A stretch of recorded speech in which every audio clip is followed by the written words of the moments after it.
Kalian pernah dengar nama Ibnu Taimiyah? Mungkin belakangan ini namanya sering kesebut.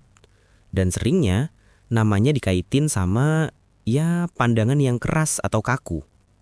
Pasti banyak yang bingung. Kenapa sih amalan kayak tahlilan, yasinan, atau maulid nabi aja bisa dianggap sesat sama dia?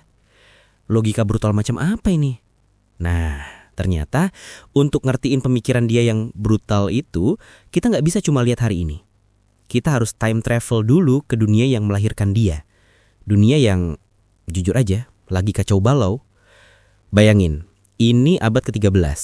Jantung dunia Islam, Baghdad, baru aja luluh lantak dihancurin pasukan Mongol. Perpustakaan dibakar, jutaan buku dibuang ke sungai. Ini kayak kiamat intelektual. Dari barat, sisa perang salib masih bikin luka. Di dalam, korupsi dan sultan boneka di mana-mana. Di tengah kekacauan inilah Ibnu Taimiyah lahir. Keluarganya bahkan harus lari jadi pengungsi dari kejaran Mongol. Dan harta yang mereka bawa cuma satu, buku. Sejak muda, otaknya yang brilian bergulat dengan satu pertanyaan besar. Kenapa kita kalah? Kenapa umat yang dulu hebat ini jadi rapuh banget? Banyak yang nyalahin musuh, tapi Ibnu Taimiyah nemuin jawaban yang beda. Masalahnya bukan di luar, tapi di dalam. Gampangnya, dia ngelihat agama Islam waktu itu kayak bangunan yang indah tapi pondasinya retak. Orang-orang sibuk ngecat dindingnya pakai filsafat Yunani yang rumit, nambahin hiasan-hiasan ritual mistik, tapi lupa sama pondasinya. Jadi, misi hidup dia simple. Kembali ke sumber, yaitu Al-Quran dan Sunnah yang paling murni. Bersihin semua filter tambahan. Nah, pondasi yang retak itu menurut dia adalah tauhid atau konsep keesaan Tuhan. Bagi dia, tauhid itu bukan cuma Tuhan itu satu, tapi hanya Tuhan. Titik, nggak pakai perantara. Disinilah logika brutalnya mulai bekerja. Jadi, waktu dia ngelihat orang-orang di zamannya pada datang ke makam wali atau orang suci buat minta berkah, minta jodoh atau minta pertolongan, di kepala dia itu udah lampu merah, bahaya. Bagi dia, itu udah nyerempet ke syirik atau menyekutukan Tuhan.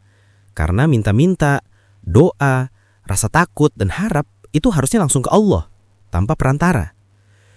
Logika ini dia tarik lagi. Semua bentuk ibadah harus ada contohnya dari Nabi dan sahabat. Kalau nggak pernah dicontohin ya jangan diadain. Nah, disinilah letak masalahnya dengan praktik kayak perayaan Maulid Nabi. Bagi Ibnu Taimiyah, itu adalah inovasi atau bid'ah. Sesuatu yang baru, yang nggak pernah dicontohkan dan karena itu yang nggak perlu, bahkan dianggap bisa merusak kemurnian tadi. Logika lurus dan tanpa kompromi inilah yang bikin dia nentang banyak banget praktik yang udah populer di masyarakat.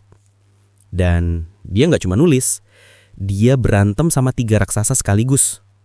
Para fanatik mazhab, dia bilang jangan taklid buta. Para elit filosof, dia bilang akal harus tunduk sama wahyu. Para sufi ekstrim, dia bukan anti sufi, tapi anti eksesnya. Dia bahkan turun ke medan perang. Waktu tentara Mongol yang udah ngaku muslim mau nyerang, dia ngeluarin fatwa terkenalnya. Muslim, tapi nggak pakai hukum syariah, malah pakai hukum adat Mongol, itu murtad. Gara-gara itu, perang melawan mereka jadi wajib. Pada akhirnya, logika brutal inilah yang bikin dia keluar masuk penjara. Dia wafat di penjara setelah penguasa ngambil satu-satunya hal yang tersisa, pena dan kertasnya. Warisan dia jadi paradoks banget. Di satu sisi, dia jadi inspirasi gerakan pembaharuan, Salafi, untuk ngebersihin Islam dari tahayul. Tapi di sisi lain, logikanya yang tajam soal takfir tadi, sayangnya dipinjem, dieksploitasi dan dipelintir sama banyak kelompok ekstremis modern untuk ngebenerin aksi mereka.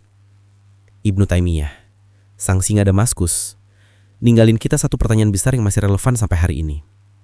Di mana sih batas tipis antara memurnikan ajaran dan menjadi kaku, antara iman yang murni dan tindakan yang ekstrim?